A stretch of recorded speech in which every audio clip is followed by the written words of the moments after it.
I'd like to call the City of Apache Junction work session for April 14th, 2025 to order and ask everyone to put their cell phones on silent. Roll call, please. Mayor Wilson, Here? Vice Mayor Schroeder, Yes, or present. Councilmember Cross, Here. Councilmember Heck, Here. Councilmember Johnson, Here. Councilmember Nesser, Present. Councilmember Solar. Here. You have a quorum, Your Honor. Thank you. Presentation discussion by Doug Johnson of National Demographics Corporation. Joel, you want to start? Yes, Mr. Mayor, members of City Council. I'm very pleased to present to you a speaker who is an expert in this area. He has done this for many years, and we provided you a slideshow, and now it's time for questions, but he's going to do a presentation. But I want you to know that through my contacts in Mesa, that's how I found Doug, and I think you're going to find this absolutely fascinating. Thank you. All right, thank you. So, thank you for having me. It's a pleasure to be here in Apache Junction. I said earlier, I've done a lot of work with the State Redistricting Commission, both the first one and the last one. And Apache Junction gets discussed a lot, given your location in this state and kind of central position and border between two areas. So it's good to finally be here. Just a very quick background. So NDC, we've been doing work with local governments on moving to districts and then, of course, redistricting after each census since 1979.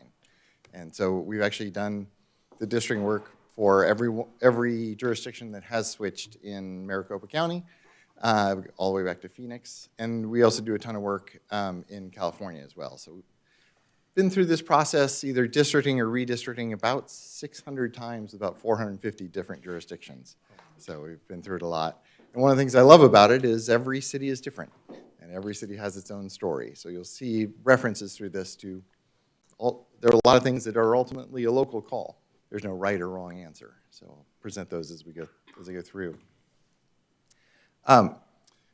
And I am going to go through this fairly quickly because you had this in advance, but I'm happy to discuss it at more length afterwards if there are questions on any parts of it. So first of all, at a basic level, what are districts? We draw up the city into different districts. They have to be equal population, and it is total population under federal law. It's not an equal number of registered voters or voters casting ballots or anything like that. It's people counted by the census. And typically, not always, but typically, if you have a separately elected mayor like you do today, that would stay a separately elected position. So there would still be a citywide mayor, and just the council members would then be drawn into districts. Elections remain staggered, so you'd still have the same process you have now of every 2 years, 3 seats would be up, not counting the mayor, of course.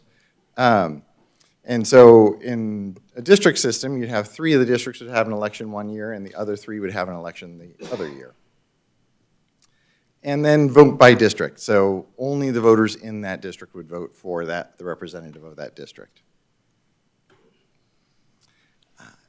What prompts jurisdictions to make the change? Well, the one that gets the most attention is, of course, if you have a Voting Rights Act challenge, a federal legal issue that forces a jurisdiction to switch. And I've got a simplified explanation there. But under the law, it's really if you have a geographically concentrated population of Latinos, African Americans, Native Americans, or Asian Americans, that can trigger the change. If that's not the case, and as I'll show later on, it's not the case here, then it's when size becomes unwieldy. So when you all and the voters start to think, we're just too big, it's time to go to districts. And that decision can come at all different points. I'll show you the numbers for when each of the Maricopa cities went, and you'll see they really vary. And one piece that can relate to that is the cost of campaigns. If there get to be so many voters that it gets really expensive to run citywide to send out mail to all the voters, then that often leads to council members being like, it might be time for districts. And then the last big factor is if there is a region that feels neglected. It feels like it's not getting attention, it has unaddressed issues, and doesn't feel like it has a voice on the council. And then if that area is good at mobilizing general support to say it's time for us to be represented, that can also lead to a change in us. that's what tends to drive the change in smaller jurisdictions.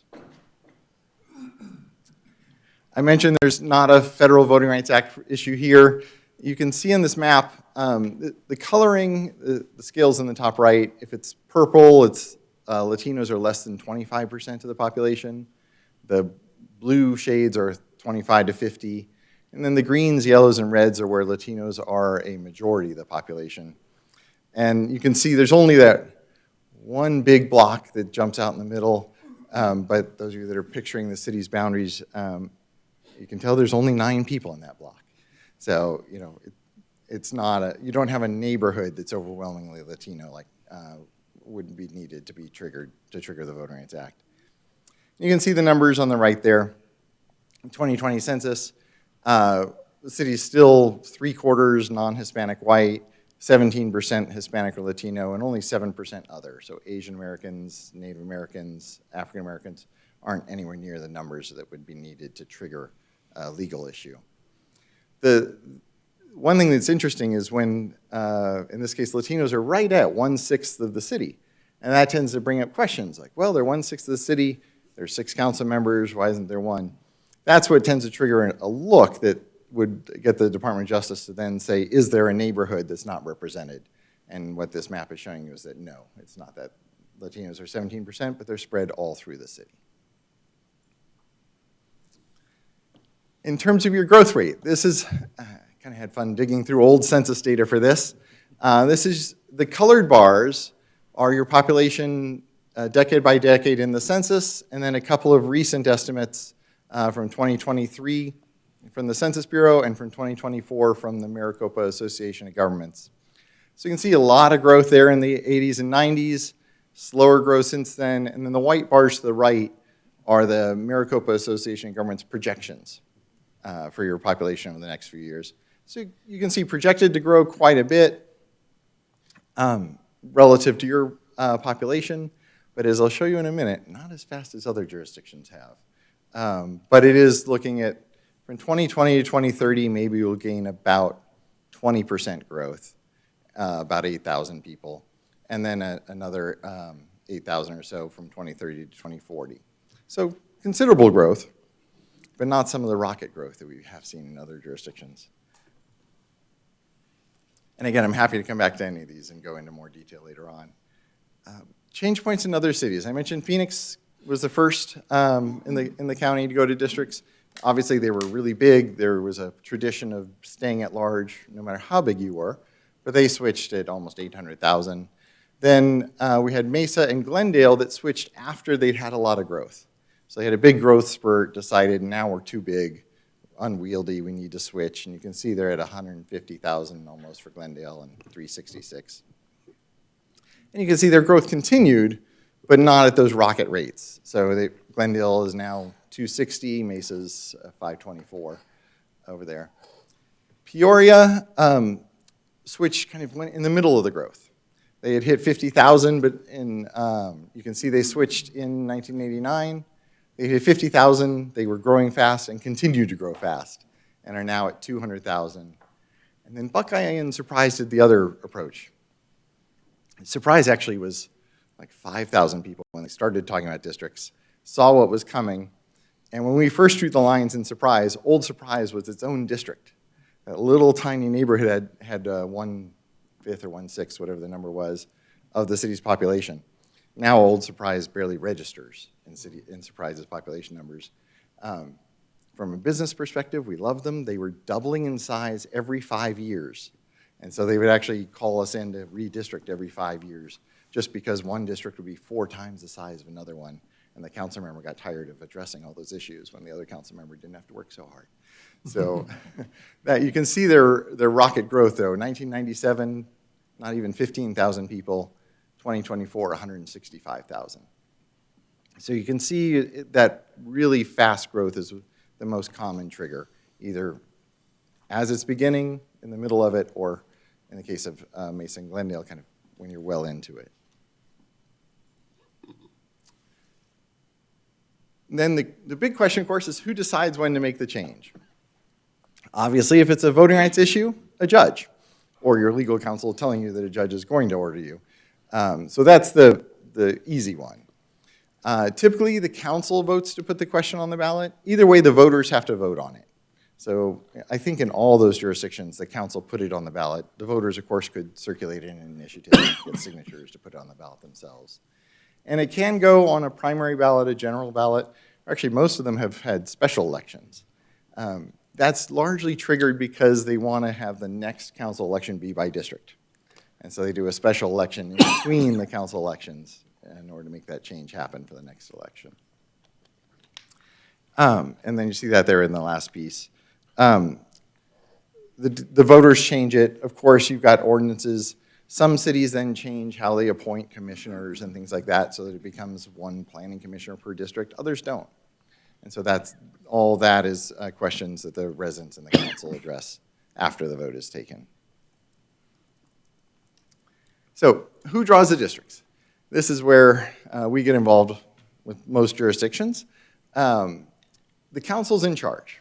There is a opportunity for an exception to that where you could put a charter provision creating an independent commission, kind of like the state has the independent commission that the voters put in. But none of the Maricopa cities do that. You can appoint an advisory commission if you want. That is a fairly common approach. But ultimately, it's the council choosing the map. And they have to be drawn at the time that the voters approve the districts, and then after every census. So the census happens in years ending in 0. The data actually doesn't come out till the year ending in 1. So our next census will be 2030. We'll get the data in 2031. We'll update the lines for your 2032 election. I would say, most businesses have a busy time of year.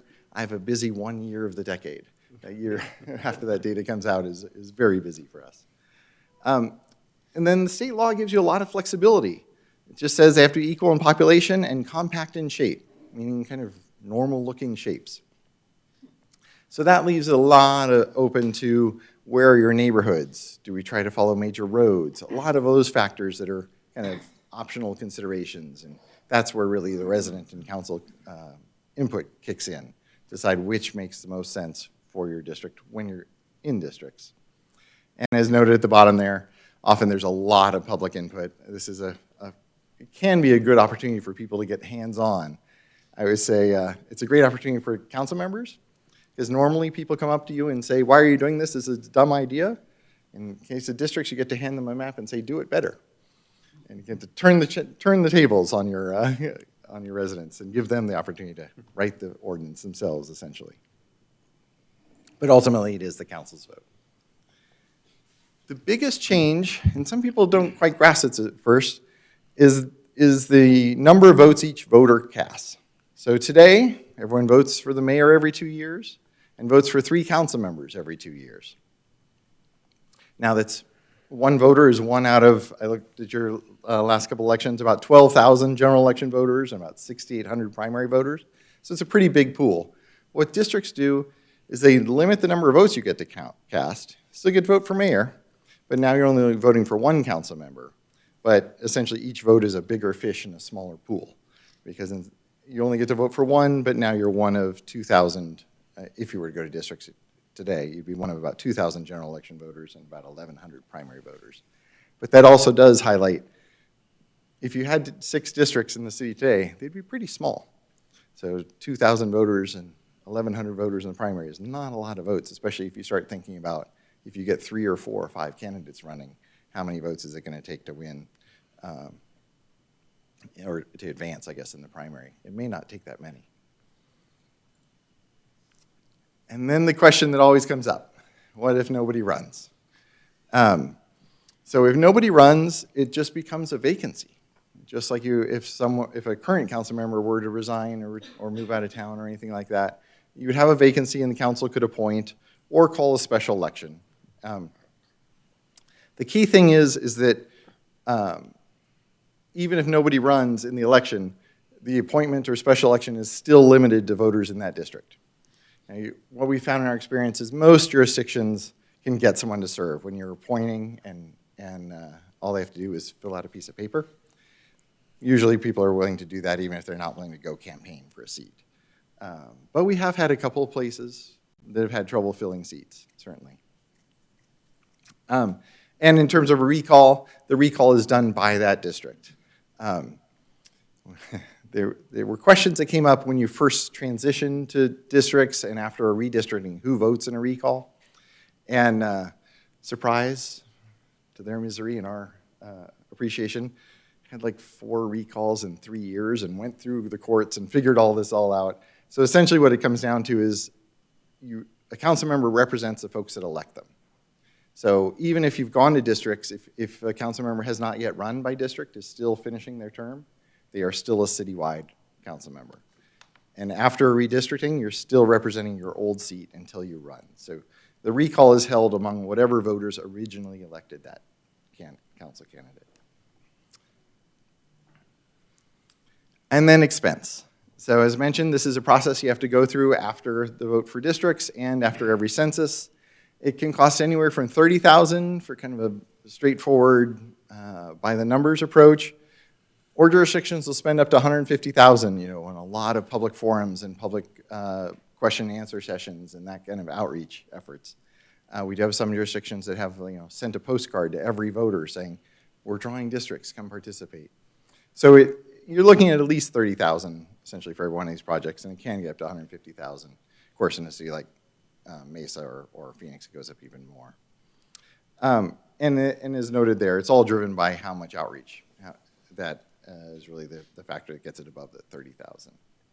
There's a little bit of savings. So with a 2-year mayor's position, you don't really save anything because the whole city is still voting every 2 years. But if you were to switch to 4-year mayor post, then the years that the mayor is not on the ballot, only half the city's voting. And so your election costs go down for that year. So you get back a little bit of the districting or redistricting fee as you have elections through the decade if you have a 4-year mayor. It also, one interesting twist that leads to, if you had a 4-year mayor and it's a year where the mayor's not on the ballot, and you want to put a bond measure or any kind of citywide measure on the ballot, it makes it much more expensive to do that because it would be the same price as it is today, but relative to what you were going to spend, it's going to be more expensive because suddenly you'd be holding a citywide vote when you were only scheduled to have half the city vote. So that's a twist that can factor in down the road. Now getting to more general considerations, these are things that we hear talked about all the time. And again, there's no right or wrong answer on some of these considerations. But one thing we found is if you're having a really new big development, which happens a lot, often the new residents are slow to get involved in city affairs. They're moving, they just upended their family, they may not know where City Hall is at first, much less want to run for it. So new developments do tend to be slow to get politically involved, but as noted here, after they've been established, once they start to have issues, then they tend to be a big factor pushing for districts because they're a new area that hasn't traditionally been a focus of the city. The other piece to think about is the impact on the economic center, and this can go either way. So typically a downtown is a very important economic center and financial center for a city. It generates a lot of the revenue that keeps the city going. But neighbors around downtown usually oppose any growth downtown, just like neighbors everywhere can tend to oppose growth in their own neighborhood. But if their neighborhood is the economic center, that can be a problem. So what that can do in districts is 2 things. It can make one downtown council member, if the downtown's all in one seat, very motivated to block development in that area. Keep in mind, council member, the businesses don't get to vote in the election. It's just the residents. The other thing that happens, though, is that the other council members sometimes will say, well, you're opposing it just because you have to. We're just going to vote 5-1 on everything, or 6-1 on everything. And so that voice can be very powerful, or it can be very weak. That all is dynamics of the council, and there's no way to predict that other than seeing who gets elected. And that leads to the final point, which is districts provide a voice. And often, especially when you have a neglected area, people say, we finally have a voice. Yes, but that also means the other council members don't have to come to your district anymore. Since your residents in that district don't vote for the other council members, if they come, it's purely out of courtesy. And so suddenly, like I said, you can lose everything 6-1. You have a voice, but you lose every vote. So that's a key thing to think about. And I would say avoid the candidate who says, I'm going to fight for my district. because that means all the other candidates have to fight for their district, and suddenly no one's fighting for the city. And if you're fighting for your district, you're going to lose 6-1. So it's all about how do you get, it still takes 4 votes to get anything. And then this is some general pros and cons that we go through a lot. I'll go through them very briefly and happy to come back to them. The advantages, most of these are pretty clear. They create a much closer connection. You're more likely to have met your council member. They're more likely to go door to door and knock on every door. That also lowers the cost of campaigns, because if you've met the candidate, you're not all that likely to be swayed by much mail. It's like, well, the mail might say this horrible thing about them, but I met them and they're a good person. It also creates a clear connection between a local issue and a local leader. So when an issue comes up, obviously the tendency is to defer to that council member on that issue. And as I mentioned, it gets everyone a voice on the council. You may not be able to win, but you get a voice and you get to be heard. Disadvantages, it can lead to log rolling. We have seen this. It doesn't always. Often it doesn't. But log rolling is trading votes. I need this built in my district. You need that built in your district. Let's support each other. So it can increase city spending because everyone's kind of motivated to get their project funded. That's part of that, the danger of I'm going to fight for my district messaging.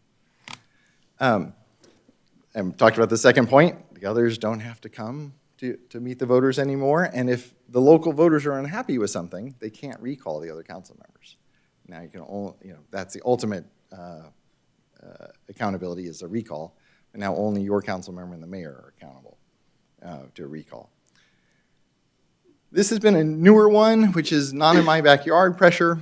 There's been a couple of studies recently that have found that cities that elect by district are less likely to approve new housing because of that pressure. The district where the housing is proposed will feel strongest about it and will generally feel against it. So we have seen that be a factor. And then I've talked a little bit about the smaller electorates. It's pretty rare, especially for a city like Apache Junction, to have no one run, but you will have more uncontested elections. Right now, if one council member retires and isn't running for re-election, well, the whole city can say, well, I like the other 2 who are running this year, but I'm running for the open seat. Well, now it has to be your council member retiring. And so most of the time, most elections, a candidate will have to run against an incumbent, not just for the city as a whole. So that does lead to more uncontested elections. And then this one, we haven't seen as much in Arizona, but it is a common thing in districts, which is when each council member now feels responsible for their district, it does tend to lead for council members to want personal staff, a code enforcement officer or someone to be their own personal liaison, kind of going around the city staff. We do discourage that, city staff discourage that, but it is kind of a natural pressure that comes. The question is, can the council resist it? So on the last slide, again, your decision checklist to kind of put together a summary. Federal Voting Rights Act, you don't have any issue with that. There's no claim that you're in violation of that law right now. Are you too big for citywide elections? Well, you're growing, but you're not exploding.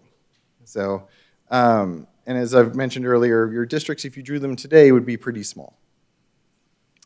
The other ones, you see the question marks, because those aren't things that I can really weigh in on. They're much more your decisions. Do campaigns cost too much to run citywide? Well, what's too much?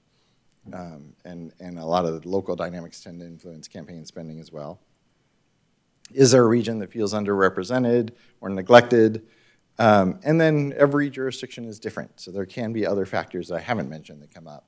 This is a pretty good stroke of 600 of these we've done, but one of the things I love about this job is every jurisdiction is unique, and so there may be a unique consideration here as well. So with that, I will wrap it up, and I'm happy to answer questions. You can take public comment, and then I can answer questions, whatever you prefer. Yes. I have a quick question. First off, I'd have to say I'm probably not a fan of this at this time, just because I don't think the city is really anywhere near this yet. However, I wanted to ask, let's say that, poof, we were going to do districts, and we drew them out.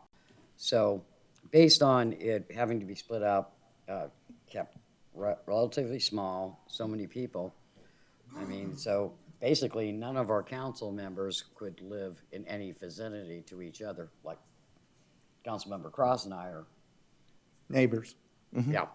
So that would be a conflict that one of us, we'd have to run against each other. But I'm a little bit more concerned about being able to not see this town, as a whole city. Have you come across things like this? Because I'm really concerned that I feel like this council and the people of this city view all of the city as the issue. And I would not be thrilled to feel like we stopped caring about the city and only thought about this pocket of the city, each one of us, because I don't think that makes a very cohesive team.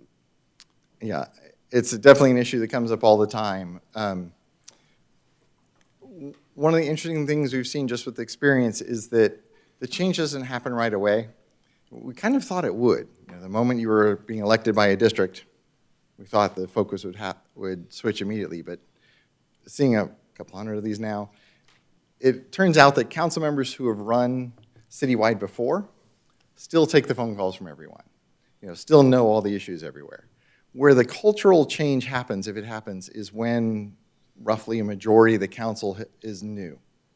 So eventually the council members who previously were elected citywide retire. And they are replaced, obviously, by people who have never run citywide. And so when you get, you know, 3 or 4 new council members who have only run by district, that's when you start to see a cultural shift. And I mean, we have a school district that literally has a mission statement of we represent the whole school district. And they recite that at the start of every school board meeting as a round, like each one of them takes a sentence kind of thing. So there are efforts to preserve that culture, and the council actually, at the time of the change, is a big factor in setting that tone. But it can go downhill fast. If you get that, you know, I'm going to fight for my district, well, I'm going to fight for mine, then it's very hard to turn that back around. Yes. I assume you have to live in the district that you're going to run in. Correct. Okay. So, yeah, that can definitely create issues if a lot of us live within proximity of each other. So. We have seen jurisdictions that kind of, they thought it might be time, but they didn't want to disrupt the council, so they kind of said, okay, well, we'll sit and wait. Not really cities, because people tend to serve for a while, but like special districts where people are on the board for a long time, they wait until 2 of the members are retiring, and then they switch. So it can be kind of, you know, put a pin in it until it's not going to be a personal conflict, you know, when you have a couple of seats that are going to be open, is an option to deal with that if there's not an immediate need to do it. Runner. Yes. Doug, a question. There's that statement, state law requires districts to be equal in population and compact in shape. Now, we have one part of our city, the north part, that has large lots. And so to come up with an equal population of that area versus more of our downtown, it wouldn't be compact. Now, maybe, I don't know, maybe I'm misreading the term compact. It'd be far more spread out to get an equal number of the population. Is that not unusual? Right. So the compact is more, are they rectangular or circular? It's not a matter of how many square miles are they. You know, obviously in the state. It's not odd shapes kind of thing. Yeah, so essentially you'd want to try to keep it rectangular, you know, have only 1 or 2 seats up north. But you're exactly right. It'll have to connect in with a population, more densely populated area as well. So yes, you will certainly have some districts that are much larger in size than others. You know, back in 2001, we had the congressional district from Cochise to the Grand Canyon. You know, and that they all talked about that poor congressman's going to have a miserable time, but it's not area; it's more shape. You don't want squigglies and you know, bypassing one group of people to get to another. I have a question. Yes. Could you do 3 districts, 2 council members each district? I believe so. That's a good question. Yeah, I haven't seen it done here, but I mean, part of you might have to do it by charter, as a charter amendment. I mean, yeah, so you might have to get a charter to do that. I don't know. I mean, I'm sure you've probably seen the headlines. Tucson has a very unusual election system, but it's in their charter. Because looking at this just now with the way our population's growing, 3 districts would be better than 6. Yeah, it's a certainly we've seen jurisdictions do that. I don't know how that falls in Arizona law. That way, one from each district would run every 4 years. You know, every 2 years, one of them would run. Exactly. It solves that issue of people not getting to vote in every other election. Yeah. Your Honor. Yes. I have a couple questions. One, I'm assuming you're pretty knowledgeable about this statewide. How many of these cities or towns that are districts nonpartisan? That's one of my questions. Two, if, for example, the area that's being built down south is going to be pretty well populated, and once they get into the swing of things and they start wanting representation, what's stopping them from putting up a sign and collecting signatures for themselves? And three, if this was divided into 6 districts and based on your map, even up to 60,000 is 2,050, and considering our average vote turnout in the general is 10%, even less than the primary. So then when it comes down to, like you're saying, let's say I had a district and, you know, I needed 200 votes to win my seat. Now, with social media going crazy, people always have an opinion. There's always, I mean, we're all criminals up here. We all got our pockets lined, you know, that's just the way it is. So if someone says, hey, I want to do a recall, so what's that going to take? 50 signatures? You know, and then that's walking in the neighborhood street. So I suppose the original question is partisan. Yeah, general law or nonpartisan, I believe is correct. Yeah, in Arizona, I think it's Tucson and. Well, I think Phoenix that- is partisan, Mesa's partisan. Yeah, in the charter, I don't think think those are Mesa charters. is. I Yeah. think they may have in the charter that they're partisan seats. We can check that, but I'm pretty sure Oh, it's not that important. Charter. Really, because this is so far down the road. I don't- Most are nonpartisan, I'd have to say, 99%. Yeah, it'd actually be the same rules that apply when you're at large. So that's not going to change with districts. Okay, and so I guess the second question is about, I mean, if they want representation so bad, what's stopping them? Nothing? Right. So This it really can be wouldn't put on- matter. this It can really be wouldn't put on the matter, ballot right, as anything. because like you say, you know, they just moved into town, they don't know where City Hall is, but once they start getting their roots planted, then they start getting interested in the community, they start crying representation, well, pick up a packet, my friend. And so I guess my last question is, would that be reasonable to say, based on our voter turnout, that if someone wanted to recall someone in a district, it wouldn't take much of anything to do so? Actually don't know the recall requirements here. If it's a percentage of registered voters or percentage of last election turnout. It's last election, and there's a formula for that. But it might be per district, and so then it takes less. That'd be my guess. Just by the math. And I know Mesa had issues when they were doing theirs, where they were staggering them, and they had some recalls, and I believe surprised it too, like Yeah, you said. Surprise had Shelley Aguilar, who was the city clerk, she became like a national expert on recalls. They had so many. Well, I guess one more question, and this might be for Joel. So when it comes time, so when we run citywide, our amount of signatures we need to get on the ballot is based on, it's a formula from the voters in the last election. So this would also be a situation to where anybody who wants to run would, you know, 100 signatures, you know, whatever, even lower probably if you're going by on an average. And again, I'm discussing a $60,000 or 60,000 population. If, let's say we were to do this 2 years from now and we're barely hitting 45, 47, that's even smaller. So that would, I would assume, flood the market with candidates too. It would as a total. Now, they're only going to be by district, so it gets a little different. But yes, you're right. One of the, when local residents are pushing for districts, it's considered one of the pluses that it's easier to get on the ballot, it's easier to run a campaign.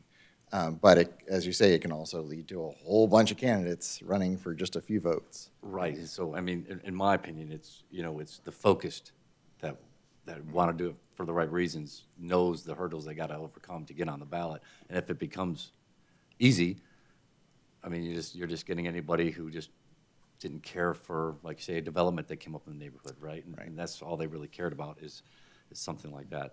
So I guess there's no secret here that, yeah, I'm not, I'm not too thrilled about this idea at this point in time anyways. Mayor, Yes? you know, I think one of the reasons why this was brought up is the thoughts behind our city being kind of spread out with the new development to the south. And the thought process is that, you know, in a very short order, they could, you know, stack the elections and, you know, dictate everything about Apache Junction, how the rest of the horse community lives, how some of the mobile home parks live, and they could override a lot of things that we currently, you know, hold near and dear to our hearts. We like our winter visitors, we love our mobile home parks, and et cetera, et cetera. So that was the thought process, and, you know, are we at that point for redistricting? And I agree with the Vice Mayor. I don't think we are, based on your, you know, thoughts and projections that, you know, that new development's not going to probably get actively involved for another couple of years. And actually, the issue you mentioned is exactly what drove Buckeye. The old Buckeye had been all of Buckeye for so long, and then once the growth started, they wanted to be sure that there was still a voice on the council for what was now old Buckeye, the small community, so that they went to districts to keep that one voice there to kind of remind the new council members of where the city had come from. So that was a transition time after they had exploded in growth. And I think Buckeye has 22 CFDs. It's up there. So that was a lot of it, the CFD prevalence. Your Honor. Councilmember Cross brought up a pretty good point. Like if you were to take where I live, for example, I've got 1, 2, 3, 4, 5, 6, 7, 8, 55 and older mobile home parks around my neighborhood. Half of those guys aren't voting in our election because they're not here in August. Right? And then by November, they're here, but if they voted in Minnesota, right? I mean, legally they're not supposed to be voting here anyways. So that changes the way things happen too, I'm assuming. I mean, the fact that we're kind of a hub for winter visitors makes us a little more vulnerable to districts, I would think. Yeah, it's always interesting, the population numbers to look at for Arizona, because Census Day is supposed to be April 1st, where you are April 1st. So we do get, you know, snowbirds who get counted as residents. You know, I worked with Quartzsite, and man, they wanted that March 15th date to be their population number. And I said, well, just be glad it's not July 15th, you know? So the population numbers swing so much that your registered voters are actually probably a better guide of how many real residents you have. Yeah. Well, thank you. My pleasure. Anytime there are questions, you know, the staff know how to reach me, and I'm happy to chime in. Thank you for having me. All right, thanks again. Okay, presentation, discussion of City Code, Volume 1, Chapter 8, fortune-telling businesses. It's a bit of a different one. Good evening, City Council. I'm Nick Leftwich, Senior Planner for the Development Services Department of the City of Apache Junction.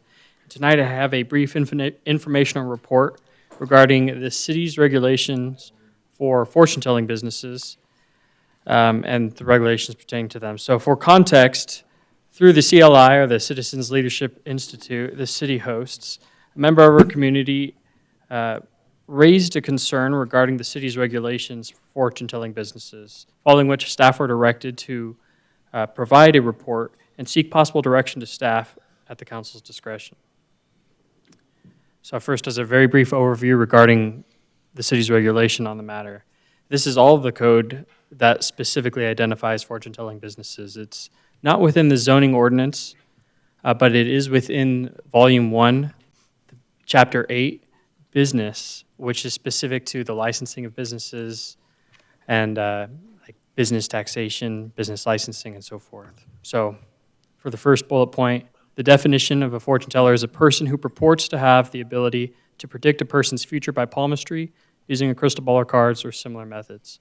So specifically, the permit that is required, that I'll get to in the next point, it is specifically for businesses that purport to tell a client's future. It's not just spiritual practices, but it is specifically when someone is telling a future. And with that, the business code of the city has a specific requirement that fortune tellers require an additional permit to operate. So a standard business license costs $50. When you get it, it costs $50 to renew every year. Fortune telling in this case costs that initial business license of $50 plus an annual permit fee of $1,200. And the code does say that it requires the approval of the Director of Public Safety, so that when a fortune teller comes in for a business license, the code says that it would require public safety to review it, approve it.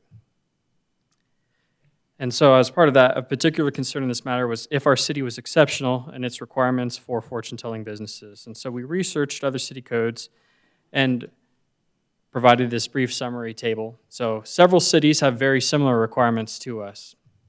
It's like Mesa, Tempe, Scottsdale, Tucson. They have a very similar situation where they have a specific permit fee, and they also require something like a background check or some kind of approval, whether through the chief of police or through like a finance director, whoever is reviewing the business licensing at that time.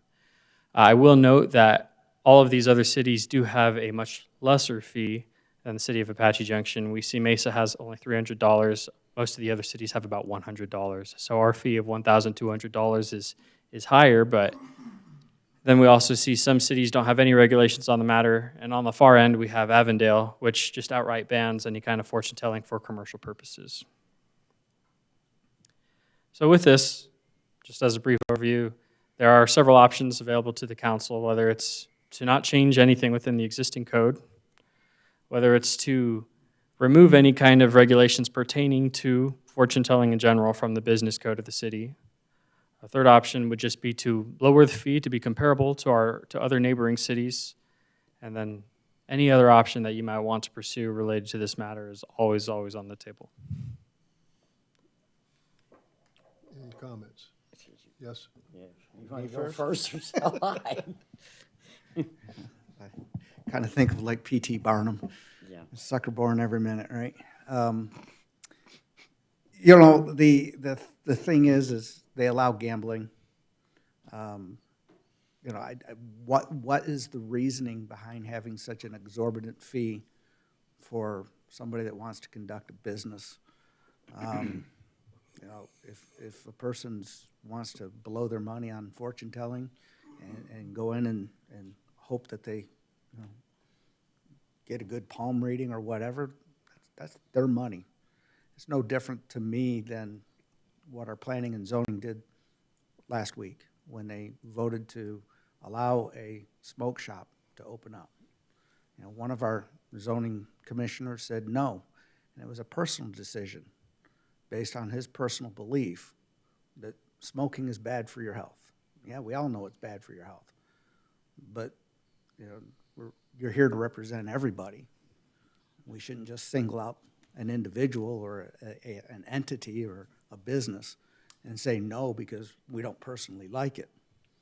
So I kind of think that option 3, we reduce our fees to something that's more reasonable and allow a business to carry on. Your Honor. Okay. Well, I probably have a different perspective on this than most everybody here. I was an entertainer out at the Renaissance Fair for 25 years. Real good friends of mine is Madam Caroline, palm reader. They live here in Apache Junction. They own a home here in Apache Junction. They're normal people. They're not carnies or whatever you want to call them, or for whatever reason. She's just a regular, normal person, hardworking and business owner. She's been doing this at Renaissance festivals for about 45 years. And as Darrell just said, it's a business that nobody's forcing anybody to go utilize that business, whether it's cutting hair or buying paint at a paint store. It's a business. I'm not sure, when I was reading all of this, why we're charging an extra fee for that business that's no different than any other business. So I'm not convinced that we should be charging them any more than you do McDonald's to set up a business. Your Honor, Yes. I'm agreeing with Tess. To me, it doesn't matter what their business is, as long as they're operating it legally, then we should not care how they choose to make their livelihood. It is for their clients and customers to decide whether they're successful. This, to me, is a penalty that somebody chose to inflict on somebody based on whatever belief they had. But I think that every single business owner that wants to be here has the same equal right to open their business with the least amount of interference, as long as they obey the laws and the zoning, period. Mayor, Yes. how many do we have right now? I don't know if we have that number, Your Honor. I have personally, I'm in zoning, so it kind of came through me because the zoning reviews So business licenses. It's more than one? I would say we had two. The one that I was aware of that was approved most recently, I believe, is already gone. There may be more that the business license division has on like a rotating approval.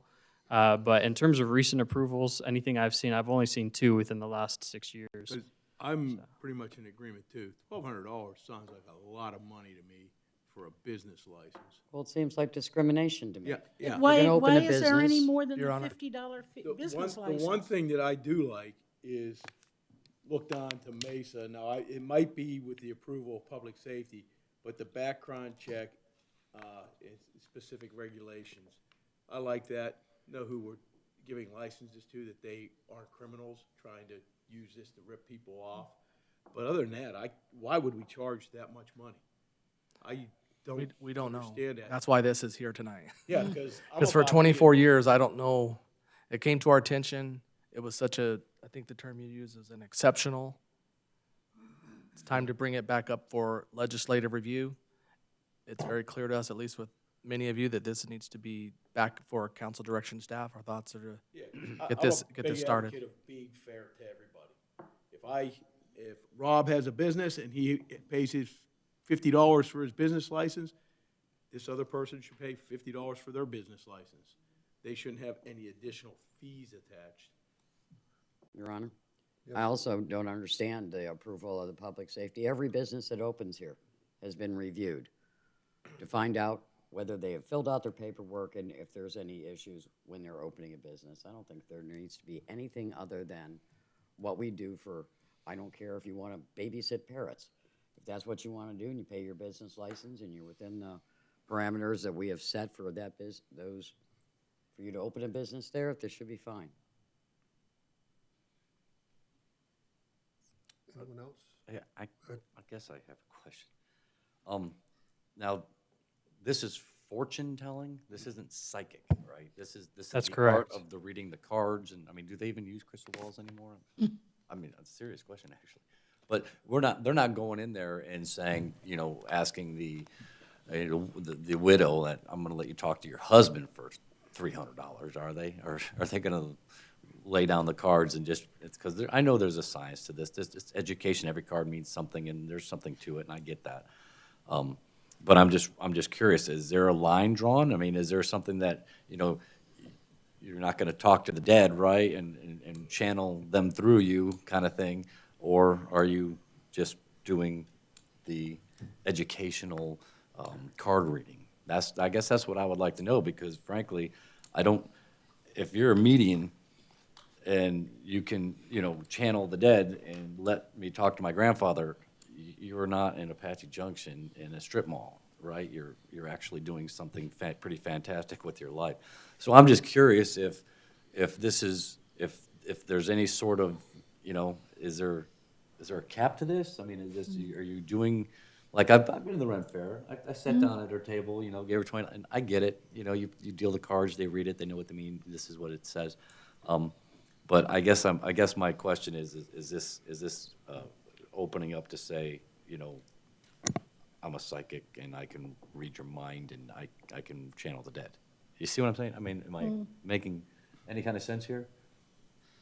Your Honor, Vice Mayor Schroeder, if I may answer this actually, because this question did come up during my research. So some of the other cities have referred to the we have different definitions.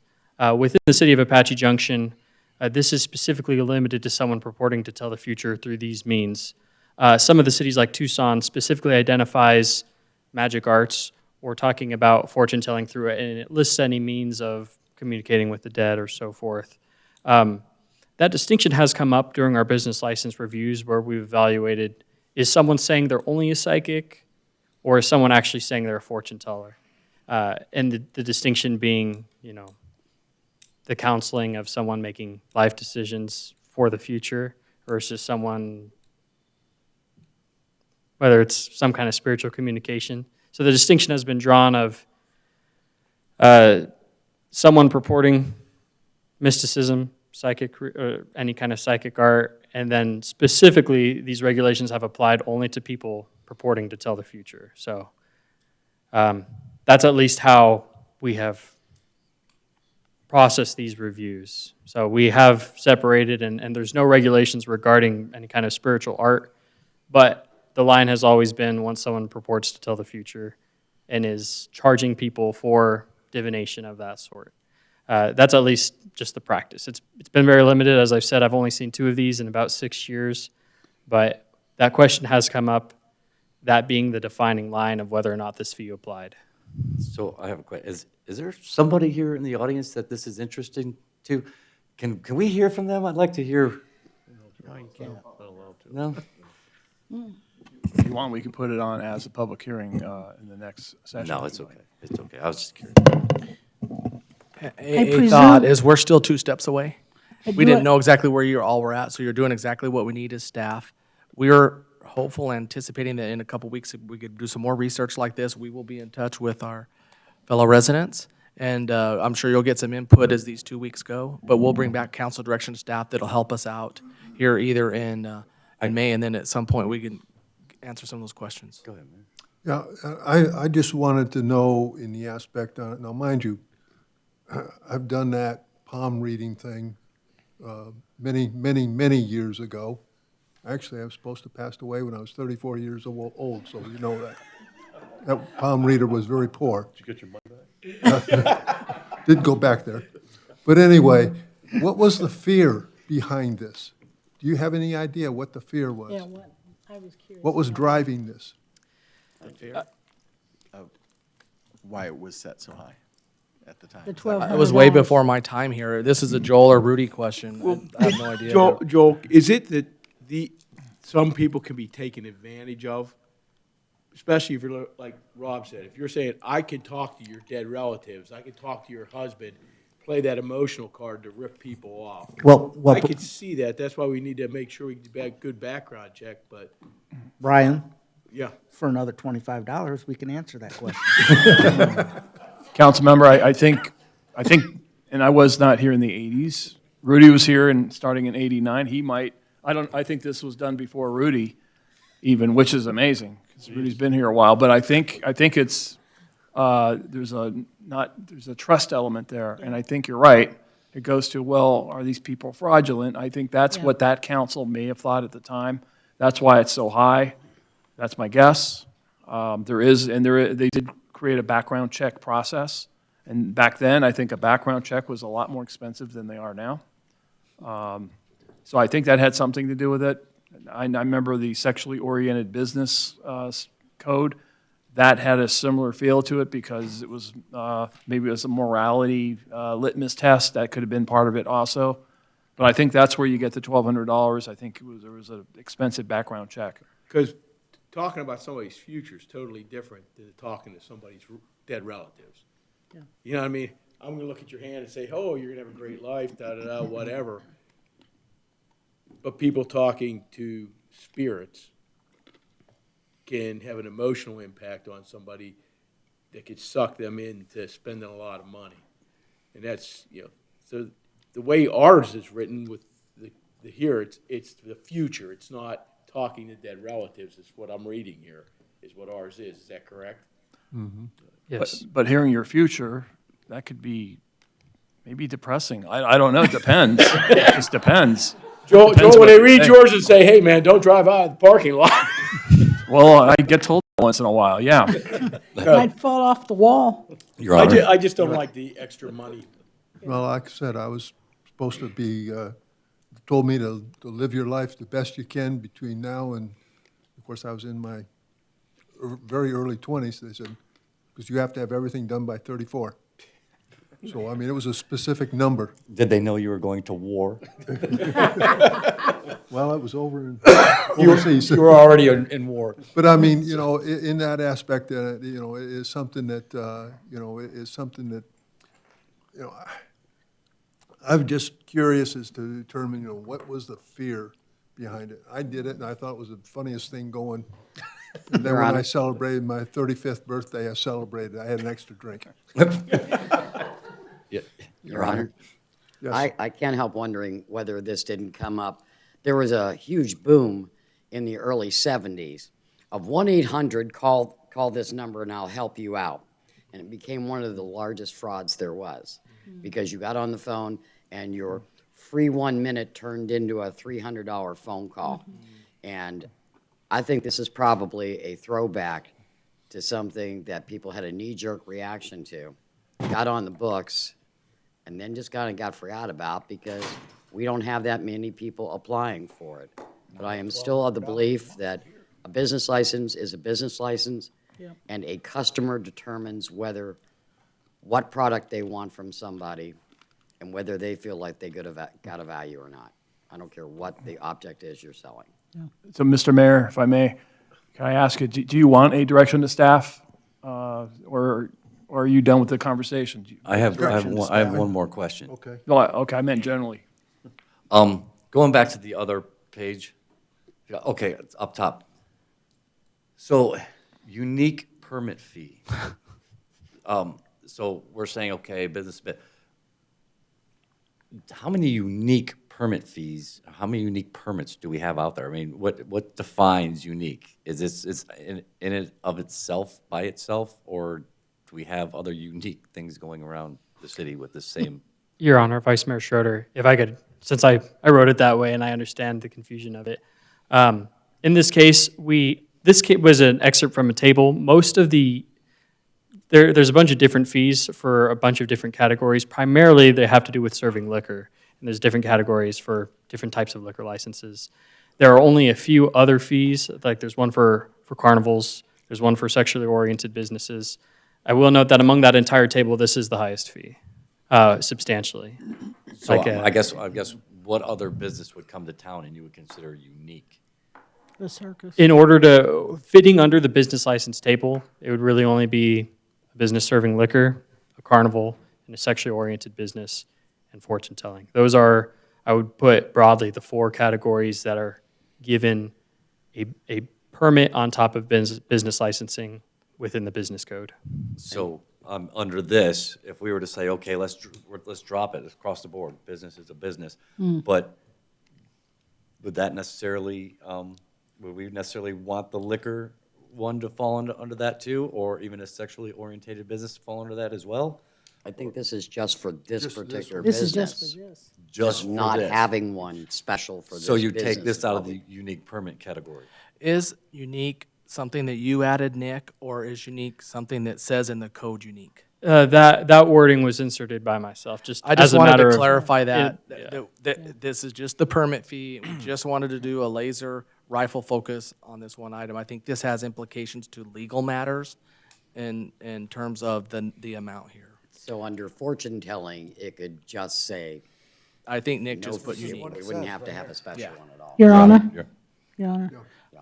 Bryant, I'd like to ask that we do have staff look into this, because I think it's kind of, to be honest, if you look at this and anybody else, that's kind of an embarrassment to say that we're that backwards, that we're charging a $1,200 fee for nobody knows any reason why we're charging somebody a $1,200 fee for a Thank you. We'll business. we will do that. Hey, one more question. Did somebody play with a Ouija board in Avondale? They got a total ban. It's Avondale.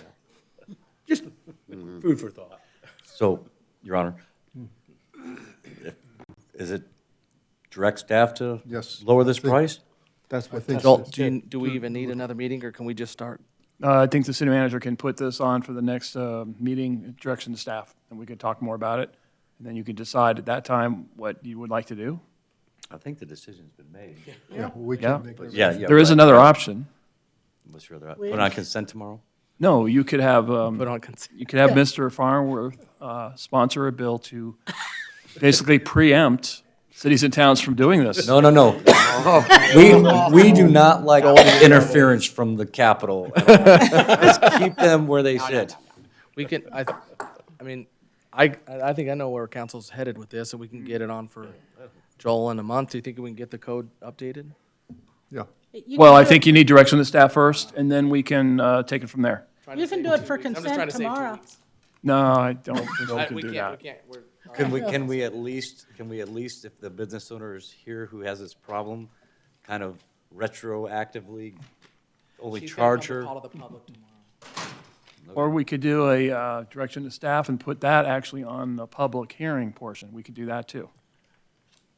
However you want. Okay. I just don't want to see her have to pay $1,200. She's got to get a license renewed because we're taking. We'll get it on direction to staff for the first meeting in May, and then by the second meeting in May, I think we'll be able to update the code, which will be a, Okay. So she doesn't have to pay yet until it's done. yeah. Okay, fair enough. Okay. Thank you. Nick. Thank you. Longer than I thought we would. Presentation, That's a fun discussion. Yeah. Presentation, discussion with Senator David Farnsworth. Good evening. Thank you, Mr. Mayor and council members, and let me say thank you for your service. I know that public service is not easy, and I appreciate that segue, Mr. Stern. I told my wife I'd be home for sure by 8, and she was not happy when I left, since today's supposed to be my day off because we're not meeting on Mondays anymore as we wind down. But of course, I've been on Zoom meetings from 7 o'clock and phone calls all day long. So then we saw this, gotta run over there real quick. I am not an expert in the field of transportation. I appreciate you letting me come and express my passions. And of course, Mayor Wilson could make my presentation for me because he's heard me talk about this so many times. But I had a chance meeting with Councilman Cross about a week ago, and I was out here looking for trouble, as I am wont to do. I am very passionate about transportation in general. Now, we all know, and I'm going to try to be real quick here because can't be home at 8, but it's not going to be much after, so you'll be grateful for that, I'm sure. I want to tell you about my office. I took my desk out of my office at the Capitol because I had a concept. I wanted a table in there because what I believe in is meeting together like this, putting a problem in the middle of the table and talking it over. And that's why I'm here tonight, to just put some thoughts in your mind, and hopefully you can help me come up with a solution to this. So I went down in the secret tunnel, if you know where that is. Government always has surplus. So I went searching around the Senate, and I found a big table, and it was collecting dust, so I said, I want that. It's now in my office, and I have no desk again. I'm really happy with it, and we meet there regularly. But the idea, and I have Zoom meetings every morning, every Monday morning for 3 or 4 for an hour each, talking about different challenges. Now, I want to bring up a couple challenges. As we know, we have a pretty good public transportation system, Valley Metro. The only problem is it stops at Power Road, and that I know is something that's troubled all of us for a long time. I spoke to the former CEO of Valley Metro some years ago when it was Scott Smith. And he said, oh, Senator Farnsworth, don't worry about it. Things are changing so quickly, we don't need to worry about bus lines because they're going to be obsolete anyway. We have these modern technologies. Fast forward 10 years, nothing has happened. So he put me at ease for a few minutes there, but I'm a passionate believer that if we have a vision, we can accomplish it. And my vision is simply to get people to Power Road. There's got to be a way to get more people to Power Road here in Apache Junction and East Mesa. And of course, we know we have over 100,000 people landlocked, I say, in Santan Valley. So there's a real need there. I know Pinal County has tried to have a transportation tax. We thought we had it there until what's her name sued us and stopped the program. Oh yeah, Goldwater Institute. I'll blame them. Valley Metro, as you may know, gets about 6% of their operating capital from fares. That's pretty pitiful. And of course, in the last tax that Maricopa County passed, one thing we accomplished is said, you've got to bring that up, and they just hired an efficiency expert to try to make that a little better. But I'm here to ask you for ideas for a solution. I have been writing the express buses. We have 2 express buses that go to the state capitol, the 533 and the 535. 533 leaves from the mall over there, Superstition Springs Mall. 535 goes from the McDowell Power Park and Ride.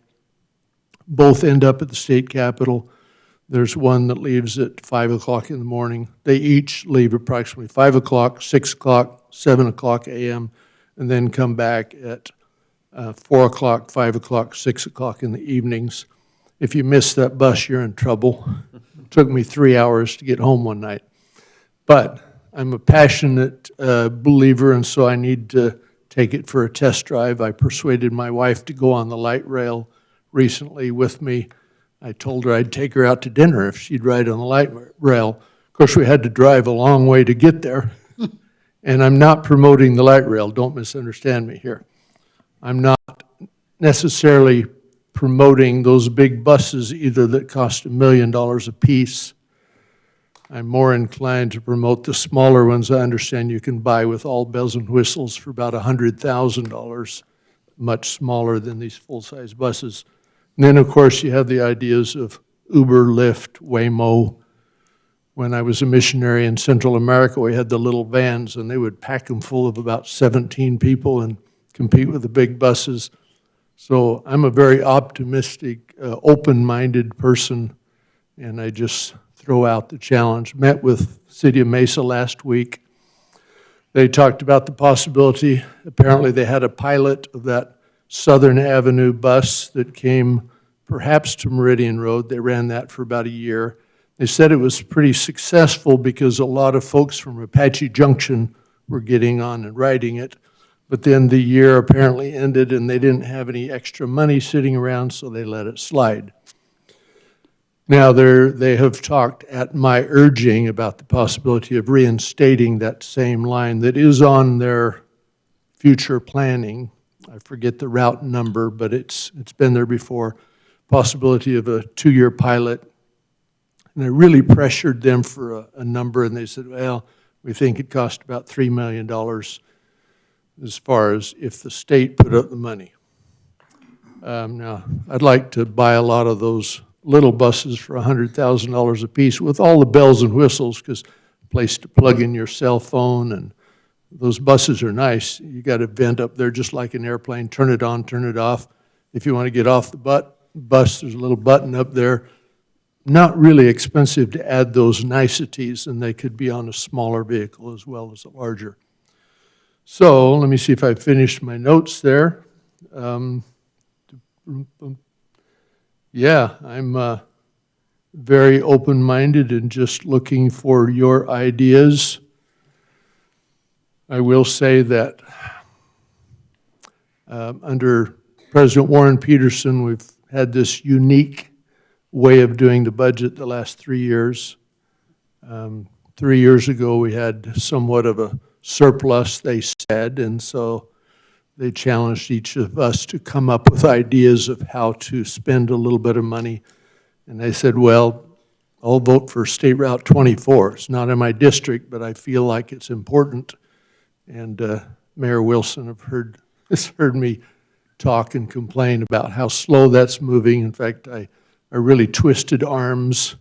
We have a meeting that we meet, the East Valley Transportation Infrastructure Committee that I founded, I don't know, 8 years ago or so. We meet about every 90 days, and Mayor Wilson has been a faithful attender of that, as others have. But I really pressured for a date of when we're going to have that north-south corridor that'll run from Apache Junction down to the 10 near Picacho Peak. And nobody wanted to answer my question, but I kept asking, and since I chair the committee, we were kind of stuck there until someone came up with an answer, and they finally said, well, probably about 2050. And I really didn't like that answer. I was born in 1951, and in 2050, I'm going to be 99 years old, and I probably won't be around, especially since I have stage 4 cancer, and the oncologist is not saying I'm going to live to be 99, but I'm going to do everything I can in the meantime. So I believe that putting a problem in the middle of the table and the challenge I present to you is how do we get people to Power Road, because we need, also I'll mention that the buses I ride, those express buses, usually run with about 6 to 26 people on them. The bus will hold a lot more than that. Probably average about, I don't know, 16 people on those $1 million buses. We need to get more people on those buses. They need to be more efficient, because public transportation is not going away. Some of my associates at the Senate would love to burn the light rail down and probably do away with all public transportation. It's not going anywhere. We've got, as you know, hundreds of thousands of people moving in. A lot of people, that's all they know is public transportation. And then there's a lot of folks that need public transportation, that owning a car is very expensive with liability insurance and other things. Now, what's left? Any questions for me? I realize that's pretty sketchy, but I will end with this. I think the biggest challenge we have is we need to cooperate. One of my favorite things that I talk about regularly is intergovernmental cooperation. That worked for the interchange at Ellsworth and 24. There's a lot of things that we can do as we cooperate, and I feel like if nothing else, I can be a bridge to encourage the cities and counties to work together for the right purpose. Any questions before I go home and calm my wife down and tell her I don't have to leave until 5:30 tomorrow morning? Well, the whole idea behind this is, the city's definitely growing. We've got a lot of residents currently that have approached us in the past asking for some kind of public transportation so that they can maintain a good paying job down in the valley or down in the bigger cities where there are good paying jobs. What would be our annual costs associated with this? Do you have any ideas? I really don't. I really don't. I've been trying to get Mesa to give me some numbers, and I would ask numbers for you. But I don't claim to be an expert in the area. But I'm a believer, I'm an optimist. I believe that you can figure it out. And will help. However, as we talked about for almost an hour in the parking lot, time is of the essence as far as state dollars. We're working on the budget right now. And I have some latitude, but I have to come back with a plan that I can sell to others. I have a good relationship with President Peterson, and he has confidence in me because he knows that I can squeeze a nickel till the buffalo bellows. And I won't be, I don't have any question, but I have a thought, a suggestion. Back in the 70s, I lived in Hawaii. And it had gotten to the point where, you know, the islands are only so big, and you can only have so much traffic. They were building more roads, and it was just, it would take a 10-minute drive for me to get to work. If I left at the wrong time, could take over an hour instead of 10 minutes. That's how much traffic there was on the roads in the morning and at night. So Mayor Frank Fossey at the time had an idea, and I had left Hawaii then, so I don't know if they ever passed this. But the idea was that they were going to put in bus systems, and they were free because everybody got charged. Everybody in the state paid them through their taxes. So the buses were totally funded. So you're going to pay for that bus whether you ride it or not. So you may as well ride it. And, you know, I'm just throwing that out there for you for a way to fund the buses by everybody paying I don't know, $5 a year. If you got everybody paying for it, there funds your buses. yeah, and Mr. Mayor, and I appreciate that ideas are what we need. And of course, you've got the great state of Maricopa that seems to have plenty of money and now has that half-cent sales tax, brings in a lot of money. And we do have, I spend all summer looking at the budget. It's my opinion that we already have plenty of money. It's just being spent inappropriately.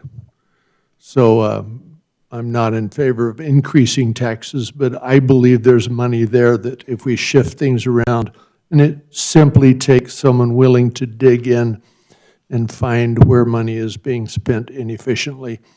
One example is Access, for instance.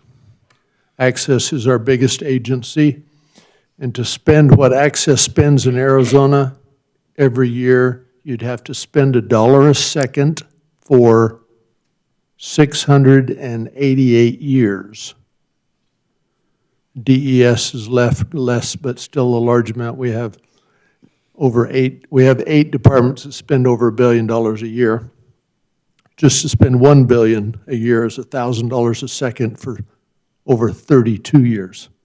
So call me old-fashioned. I mean, when I was growing up, you could buy Three Musketeers for a nickel. Yeah. And so, and the budget keeps going up. Anyway, I appreciate that suggestion, and my response is I believe we have plenty of money. We just have to have a good plan. And if we can come up with a good plan together, I believe I can sell it to the legislature. Your Honor. But I think it needs to be a little bit unique. Your Honor. Yes. Okay, well, for one, I understand that you guys found $1 billion. Pardon me, I didn't. I understand you guys found $1 billion for your budget. My last legislative update when I sit on CAG.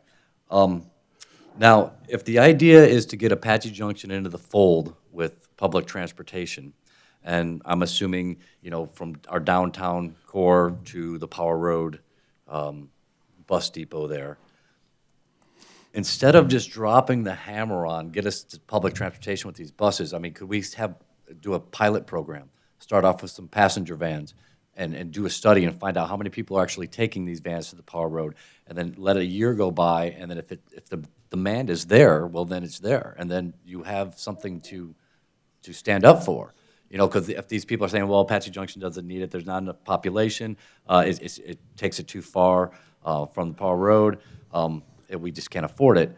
But if we treat it in a way that it's like, hey, we're going to try this, and we're not saying to give us a 30-foot bus down here. We're not saying we're going to start building bus stops on every single corner. We're just saying, let's try this through this program, and let's see if this works. And we could start off with these smaller buses, or even, I would even think 12 per person vans. The Passenger vans, Passenger yeah. vans. Yeah. Right. And then you can come back to them with some, hey, look, this is what we have done, and this is where your money went. We followed through with it. There is a need. And Mr. Mayor and Councilman, I agree completely. That is what I have in mind as a pilot only. And any commitment I would make from the state would have to be on just a 1 year, and that's the challenge, because I cannot commit the state more than a year. Now, I can commit my passion and enthusiasm that I believe I can continue. That's what I told Mesa. I said, if you do a pilot, I'll bet you together we can keep it going, if it makes sense. And I love the idea of passenger vans. In fact, I have a Dodge van at home. It's an extra one, runs good. If you can find a driver, I'll donate the van. Doesn't Valley Metro have passenger vans? Pardon me? Valley Metro have passenger vans. Valley Metro has lots of passenger vans. In fact, they use Dodge vans, Dodge Grand Caravans, just like mine all the time. Now, how do we get them to let us use their vans? I don't know, but I thought the first thing to do would be to come talk to you folks and bring you to the table. So I have a question. Does it not benefit Valley Metro to expand their area? I certainly would think that 100,000 people and all the people here and in me, yeah, we need, but unfortunately, Valley Metro is quasi-government, and they don't necessarily need to make a profit because they're funded by that half-cent sales tax from Maricopa County, and they are interested in expanding bus lines in the middle of Phoenix where they get the most ridership, is what I've heard. I think we need to apply a little pressure and say, we have a moral obligation to not stop at Power Road. Why Power Road? So here's an idea. Instead of going after the food tax, why don't you go after that tax, and you'll see them turn face real quick. Just an idea. Ideas is what we need, or what we need. Anyway. Yeah, my thought was one of the smaller commuter type buses like you'd see at the airport with a major pickup right here, like at Ace Hardware. And from there, shoot straight down Main Street, maybe, obviously some stops in Mesa along the way. But, I mean, that would be a ideal central location that a lot of people could walk to or ride a bike to, and then jump on that bus and go. And great spot to start with.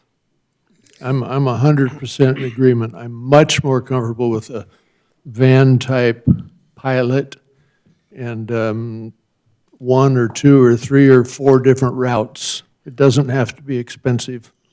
The biggest expense is, I think, the driver.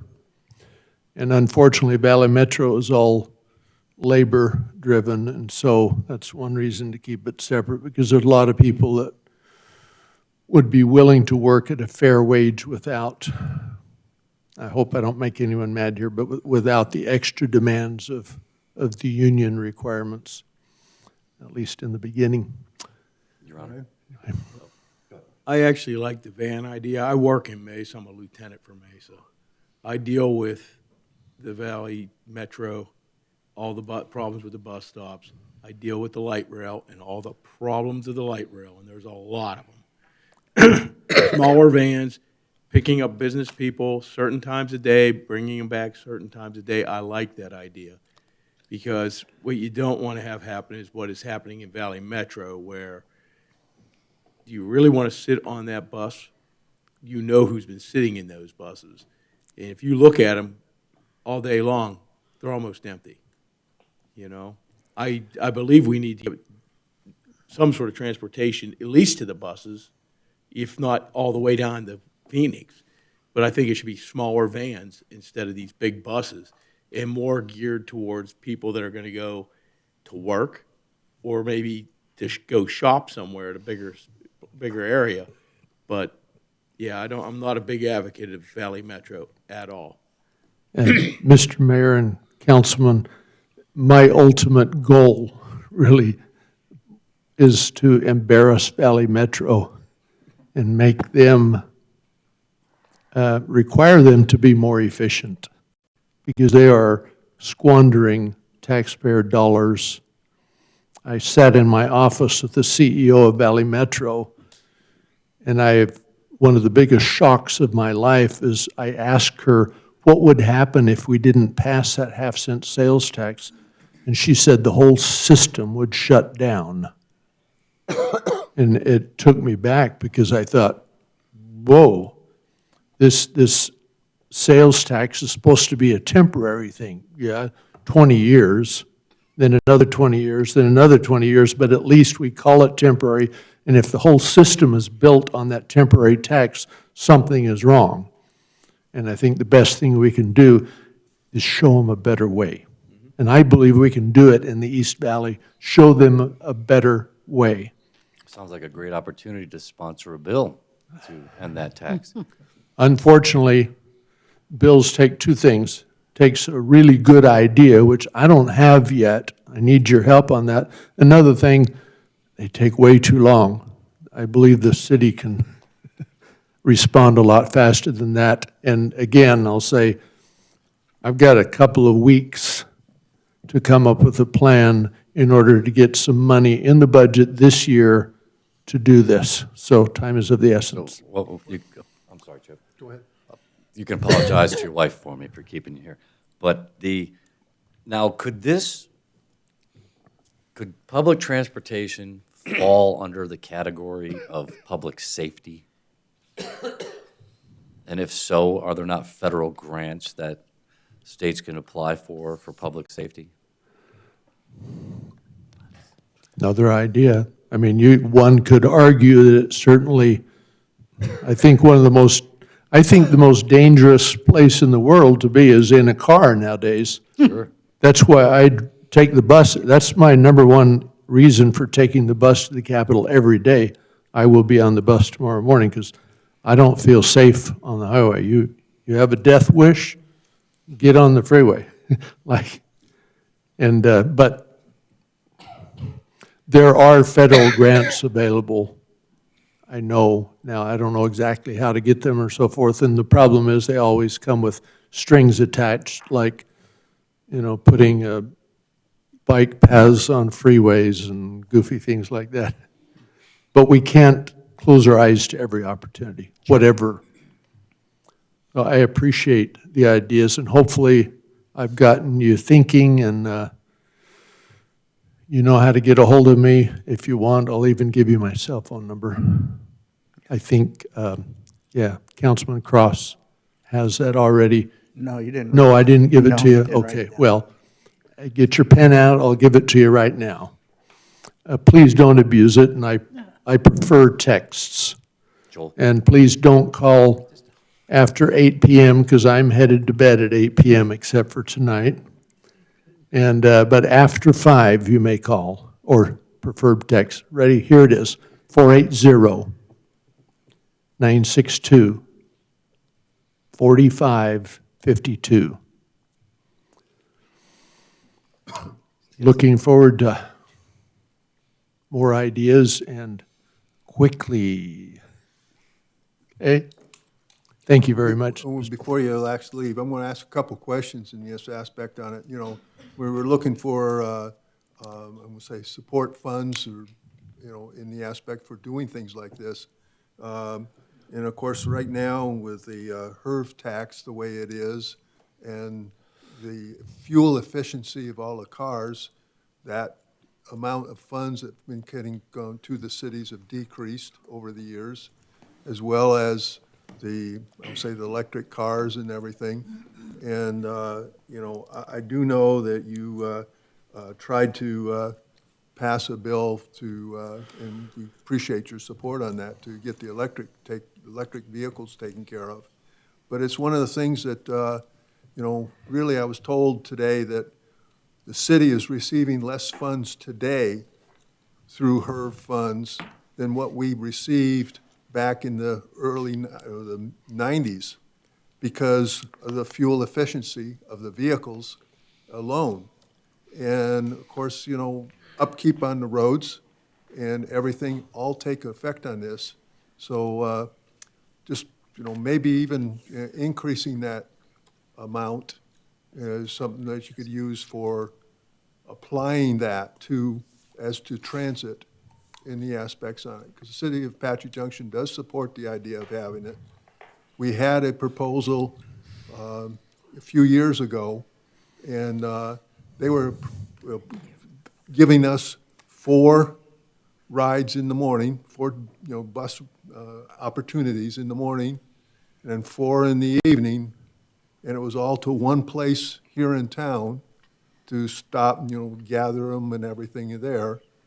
And the support wasn't there because, it was really and truthfully, it was not enough, I'll say, opportunities to do it. And of course, with our growing to the south, that's going to be another area that's going to be needing it possibly.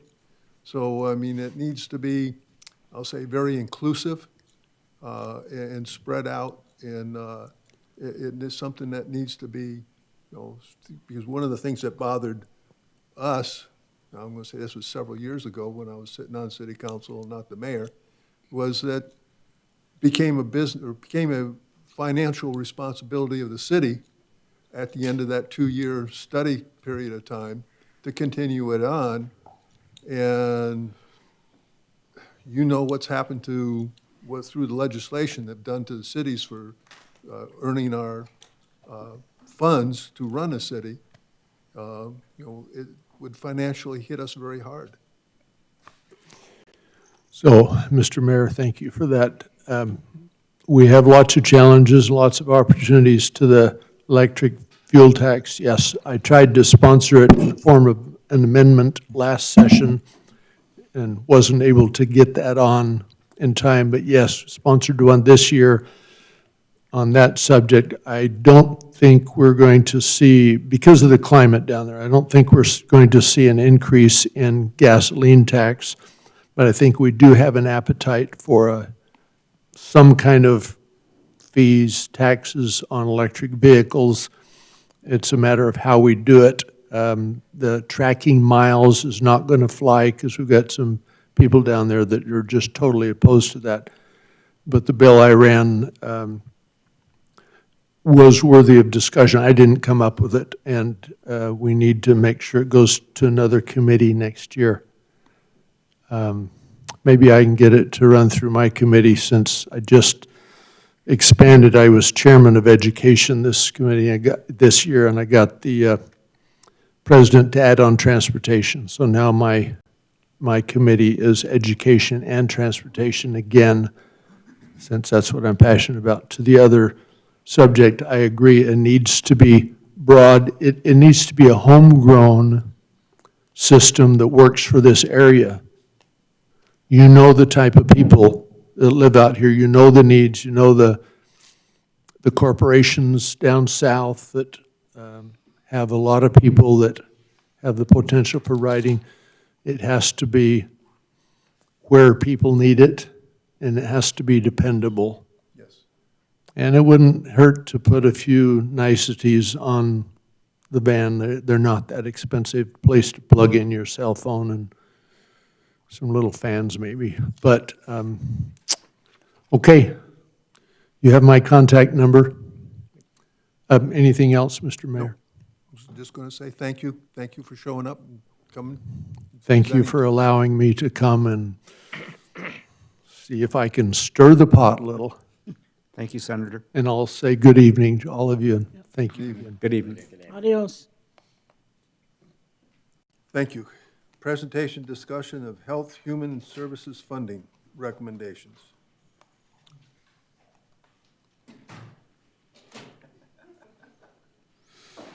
I was sternly told I have 3 minutes. So here we go. I'm going to be in competition with Robin Williams on how fast I can talk. We had 5 applicants for funding.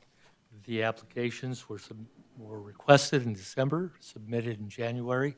We reviewed them initially in February, had meetings with the 5 agencies that submitted a request, and came to conclusions just at the end of March. Can you And- pull the mic down to you? I beg your pardon? Can you pull the mic down to you, please? Oh, I absolutely can. Thank you. Yes, sorry. Usually I'm told I speak too loud, but, okay. So at any rate, there you go, see?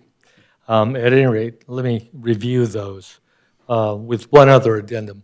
I made clear at the very beginning of our discussion of these that we were to deal with a major premise, that funding was utilized for the populace of Apache Junction. And every effort was to be made to make sure that that was the group that was being dealt with when funding was requested. That was sort of a revelation to some people and led to some of the reasons why there were changes in the allocation. The applicants were AJCDC, an iconic organization that deals predominantly with code remediation as well as cleaning up all sorts of hazardous materials that eliminate issues with health as well as vermin, as well as the potential of snakes and rats, etc. They also have a capacity to request large bins from Republic Services, and they go into various communities where they note that there's a real need. They place those there for the weekend, and those are utilized pretty much ad lib. I had a question about how they were able to monitor that they weren't being exploited by other people outside of the community. They didn't have really an answer, but the general consensus of the commission was they do a good job. And as much as they requested $7,500, the commission came to a general agreement that $7,000 would be an appropriate sum for their expenditures. The next one was a new organization to us relatively. It's Begin Again Homes. They had a mission in which they dealt with homelessness, seniors, veterans, and other individuals, and they requested $80,000. That request was questioned and how they were able to deal with that. They had utilized Motel 6 with certain resources, and the question then evolved into what sort of timeframes were dealt with that allocation of funding and to whom, and was that effective? Did that remedy the problem or not? And there wasn't a really clean answer to that. They have affiliations with a facility in Gilbert named Midwest Food Services, sort of like what Eric has here, as well as with a New Leaf. And as many of you know, I was medical director for New Leaf, and I asked about those collateral facilities and whether or not they were usable. A New Leaf has a place called La Mesita that deals with families that are homeless and can house them for some time, as well as a men's center that's just on the verge of the 202 at approximately, I can't remember exactly, it's not that far east, and as well has a women's center and as well a facility for women that have been abused predominantly. Their request for $80,000 was debated rather vigorously, and the recommendation came down to $2,000, in which it would be used for housing or for Apache Junction residents, and as well, more specifically, they also had food services for those individuals that were missing in those sorts of assets to them. Next, Boys and Girls Club. Boys and Girls Club, of course, their major focus was remediation of academic performance. As you're aware, the Apache Junction High School has a graduation rate of 82%. The state has a graduation rate of 88%. The disparity between males and females is pretty dramatic. Males, we cop out kind of early. And that's a sad statement. And so they had asked for funds to deal with mentorship. They wanted $35,000. It was somewhat questionable. They have 300 students that they deal with, 200 of whom they believe are entirely Apache Junction resident individuals. The recommendation, after a great deal of discussion, because they have added other resources that they have available to them, such as gala events and other things that have generated $225,000 to $250,000, was to come up with sums that were specific for mentorship. I believe in education and making sure that people can graduate and go on, and that was $6,000. And then hardship, or more exactly, very special needs at $3,000, for a grand total of $9,000 from the 36 that was requested. Overflow Missions was the most new organization that we had apply. They had a protocol in which they affiliated with a chapel on the desert that we had previously funded a year ago, and they provided meals 4 times a year. It seemed really rather scant, and therefore we talked at length with them. We made extra efforts for them and for Beginning at Home, because they didn't show up in early March for the general meeting to discuss their proposals and to ask for information from them. So we accommodated that at the last meeting, asking for an extension to the time, and made that a public meeting and reviewed those cases. As an end result, $2,000 for emergency food boxes and hot meals to Apache Junction residents was approved to the $4,000. And lastly, it's the Superstition Community Food Bank that Eric has. Eric had requested $75,000. The major focus of that was to deal with the purchase of food, but as well, he has initiated a backpack program for kids at school that have very diminished food available during weekends or other times that school is in recess. And the backpacks were able to be filled and given to them at those times to take over the weekend. The backpacks are pseudo-recyclable as they reuse them again and then refill them. And there was an aspiration to try and extend that and utilize $20,000 of that requested sum to do that. What we did is we said they recommended $70,000 for the annual food purchases would go to $50,000, and student backpacks was $20,000. There was rather robust discussion, and I think that if you review the meetings, you'll see that I did a lot of talking as well as others, and that's how we came to those sums. Any questions? Any questions? Your Honor? Yes. So, Dr. Brennan, so with the food bank, then that $20,000 for the backpack program, will that just serve Apache Junction students? Right. Eric has sworn on almost his soul, but not quite. He may have already sold that recently to try and get more for the food bank. But at any rate, yeah, that really, we went out of our way to try and say, we understand that this is a burden in some ways, but nonetheless, that's the intent of the council and the need for the community to be served. And therefore, they have to make a concerted effort to try and determine residency and eligibility in that way. I mean, they're not going to card people, et cetera, but nonetheless, they're going to make a concerted effort, and I think that's appropriate. Right, and my understanding is, and maybe Eric could correct, I think approximately 65% of the folks coming to the food bank are from Apache Junction. Is that pretty correct? Yeah, so that's good, but certainly for the backpack program, I think that absolutely has to serve our city. I agree. And the students, people talk about what people can do if they have an empty belly and what they can do if it's full. And I think that's a critical aspect of what's going to determine whether or not they have enough nutrition and other things to be able to study appropriately, et cetera. So, right? Anyone else? Further questions? Anyone else over here have a question?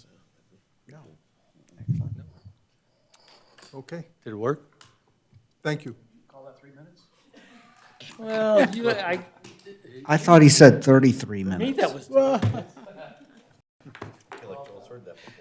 Okay, Thank you, sir. all right, thank you. I will now adjourn this meeting. Thank you.